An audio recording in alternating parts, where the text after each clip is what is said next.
নমস্কার বন্ধুরা, প্রথমা kitchen with Bengali ফুডে তোমাদের সবাইকে স্বাগত। আর আমি আজকে করে দেখাবো দুর্দান্ত স্বাদের অত্যন্ত লোভনীয় চিংড়ি মাছের মালাইকারি, যেটা কিন্তু বাঙালিদের খুবই পছন্দের।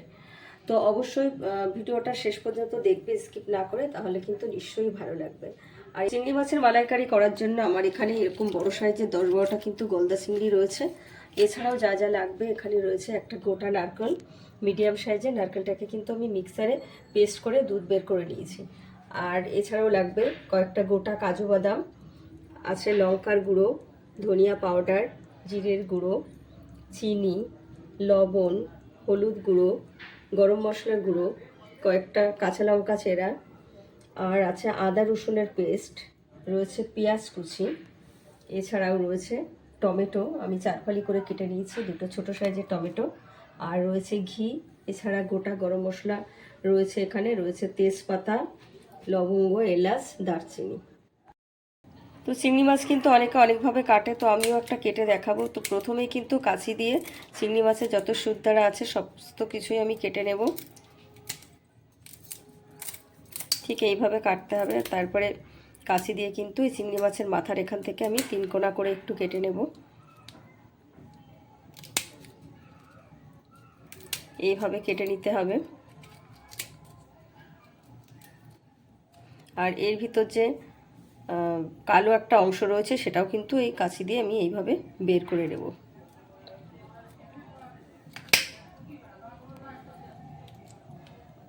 এই যে এইভাবে প্রত্যেকটা চিংড়ি মাছ কিন্তু এইভাবে কেটে নেব।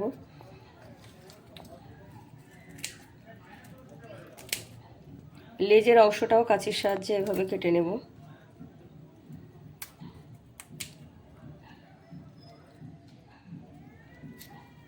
এখন কাঁচি দিয়ে কিন্তু চিংড়ি মাছের ভেতরে যে আর একটা সুতোর মতো অংশ রয়েছে, সেটাও কিন্তু আমি ঠিক এইভাবে বের করে নেব।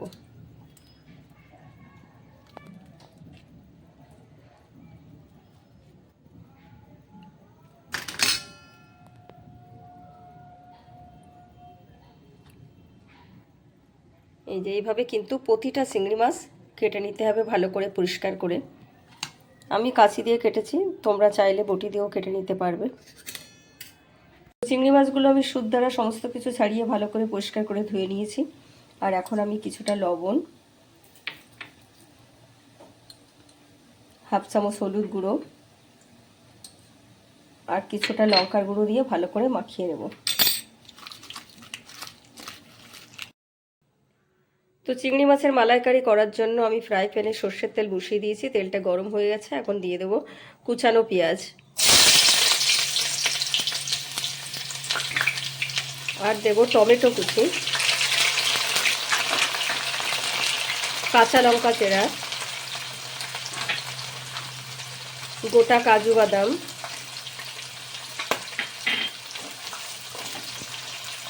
আর 3-4 মিনিট মতো আমি ভালো করে নেড়ে চেড়ে নেব। তো আমি 3-4 মিনিট মতো নেড়ে চেড়ে ভেজে নিয়েছি। আর এখন আমি তুলে নেব। তো ওই তেলে এখন আমি চিংড়ি মাছগুলোকে হালকা করে ভেজে নেব। চিংড়ি মাছ বেশি ভাজলে কিন্তু রাবারের মতো শক্ত হয়ে যায়।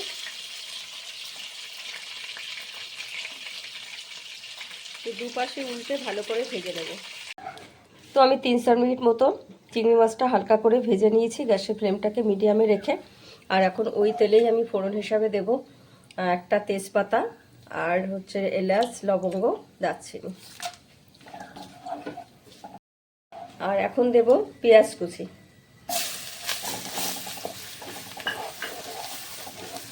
পেঁয়াজ কুচি দেওয়ার পরে আমি 1-2 মিনিট মতো নেড়ে ছেড়ে নিয়েছি। আর এখন দেবো আদা রসুনের পেস্টটা দেওয়ার পরেও আমি আবারও 1-2 মিনিট মতো নেড়ে ছেড়ে নেব। তো আদা রসুনের পেস্টটা দেওয়ার পরে আমি 1-2 মিনিট মতো নেড়ে ছেড়ে নিয়েছি। তাহলে কিন্তু আদা রসুনের যে কাঁচা গন্ধটা, সেটা আর থাকবে না। আর এখন দিয়ে দেব ধনিয়া পাউডার 1 চামচ,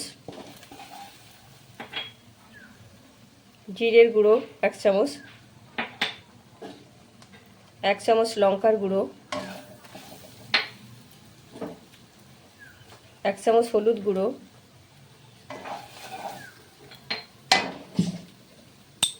আর দেব স্বাদ মতো লবণ।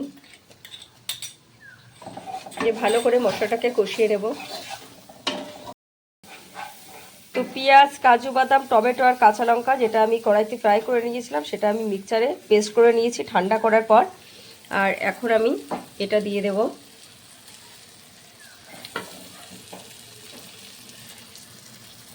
দিয়ে মশলার সাথে আবারও ভালো করে কষিয়ে নেব। তো আমি ভালো করে কষিয়ে নিয়েছি 2-3 মিনিট মতো নেড়ে চেড়ে। আর এখন আমি কিছুটা জল দেব।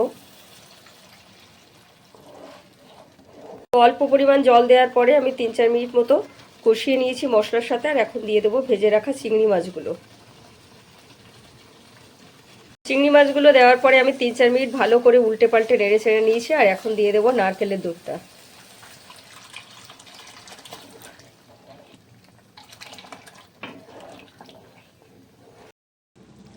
তো নারকেলের দুধটা দেওয়ার পরে আমি আরও 5-7 মিনিট ভালো করে ফুটিয়ে নিয়েছি। ঝোলটাও কিন্তু বেশ মাখো মাখো হয়ে এসছে, দারুণ একটা সেন্টও বের হতে শুরু করেছে। আর এখন আমি দিয়ে দেবো কিছুটা চিনি,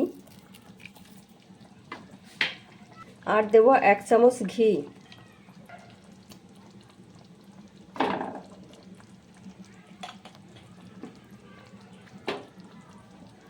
আর দেবো গরম মশলার গুঁড়ো।